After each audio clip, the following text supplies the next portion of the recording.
Twitter and Facebook seeking to stop the circulation of a New York Post article using direct emails of Hunter Biden, the son of presidential candidate Joe Biden, a complete crook his entire political career, but then, which of them isn't?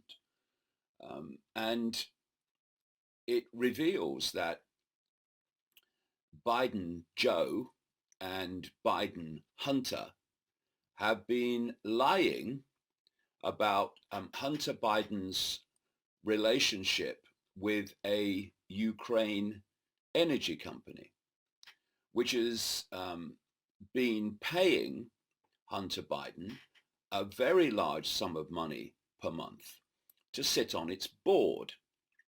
Hunter Biden, with no experience whatsoever of energy matters, and who has a well-publicized drug problem.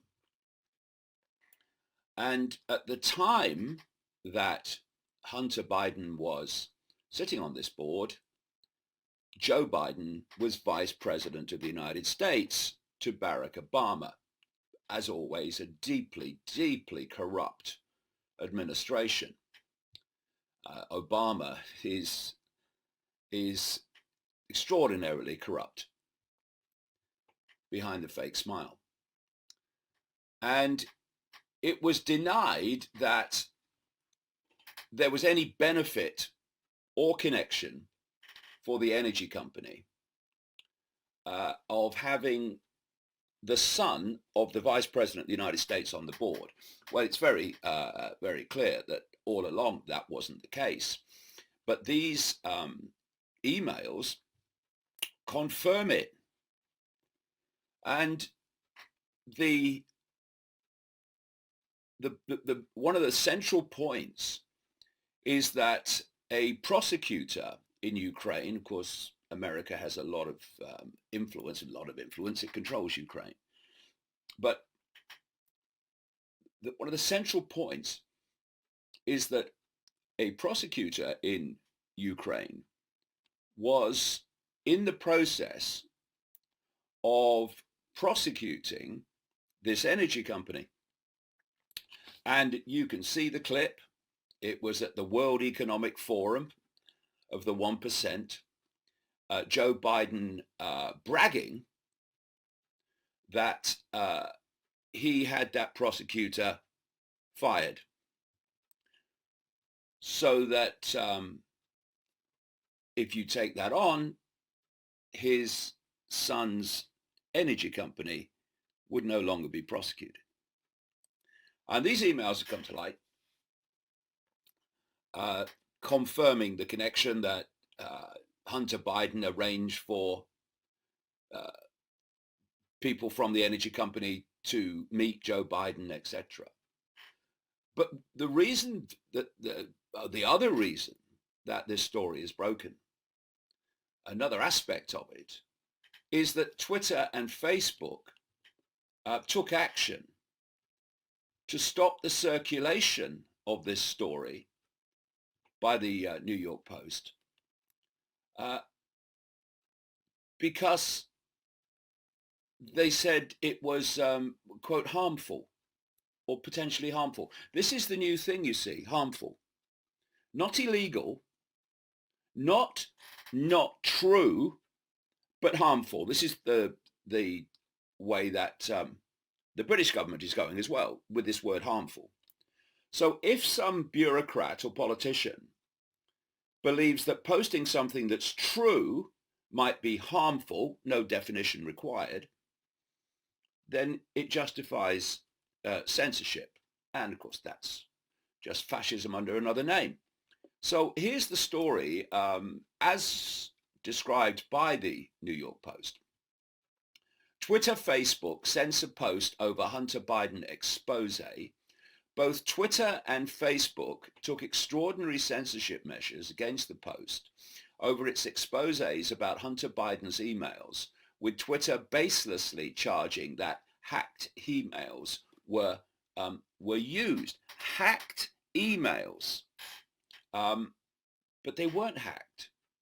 What happened is a computer was dropped off at a computer repair shop and was never, no one ever came back to retrieve it. And when the time had passed that the shop could claim legal ownership of it for the repair not being paid for, the shop owner started looking through the emails. Tens of thousands of them. Goodness knows what else is in there. And he sent it. He kept a hard copy for himself, but he sent the contents to the FBI some months ago and waited for action. Nothing happened. He sent it to politicians. Nothing happened. Eventually, he sent it to Giuliani, the former mayor of New York and a friend of Trump. And he got it clearly into the New York Post. So here we have, I have been predicting this and telling these mainstream journalists when they have crowed about the censorship of my information, that your turkey's voting for Christmas and Thanksgiving because they'll come for you eventually.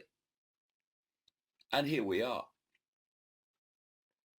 The Post goes on, the suppression effort came despite presidential candidate Joe Biden's campaign merely denying that he had anything to do or anything on his official schedules about meeting a Ukrainian energy executive in 2015, along with zero claims that his son's computer had been hacked.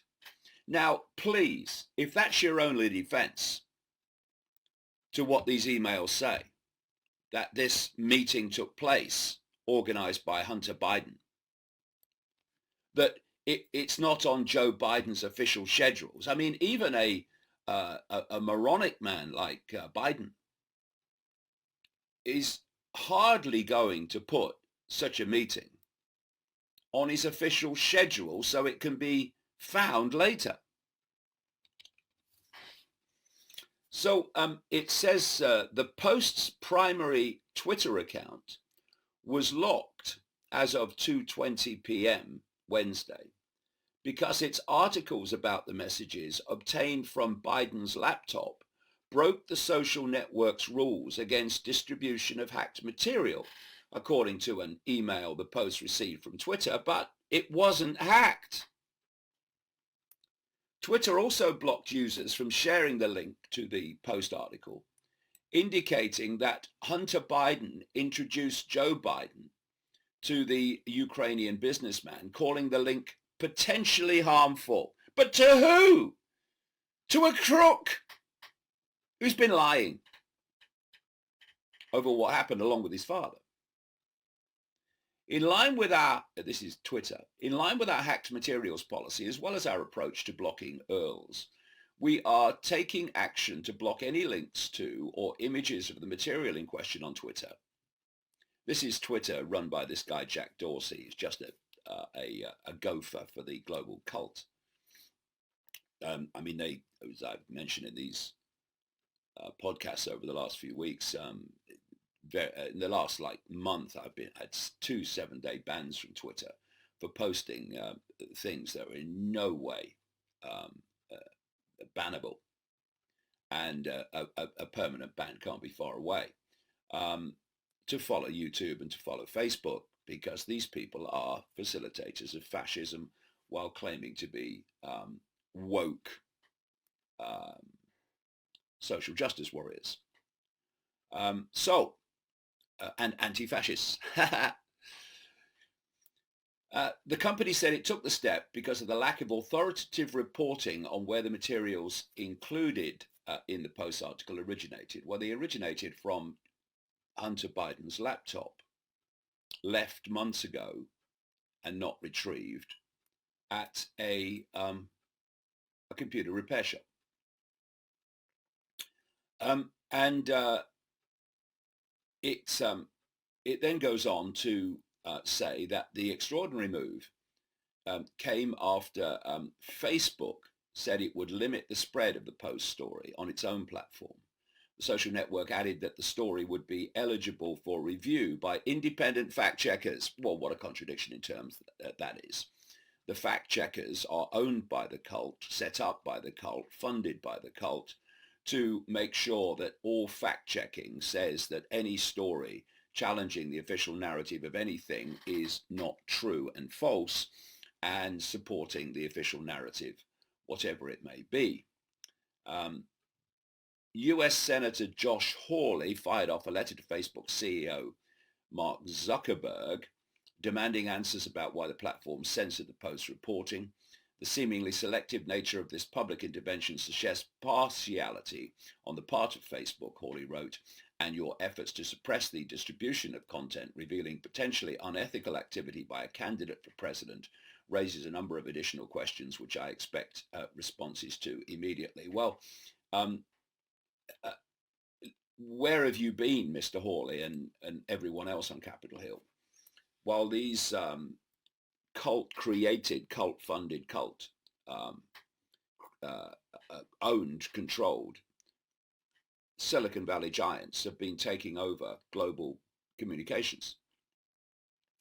And this, like I say, I've been telling the mainstream media for so long, they'll come for you eventually. And they are now.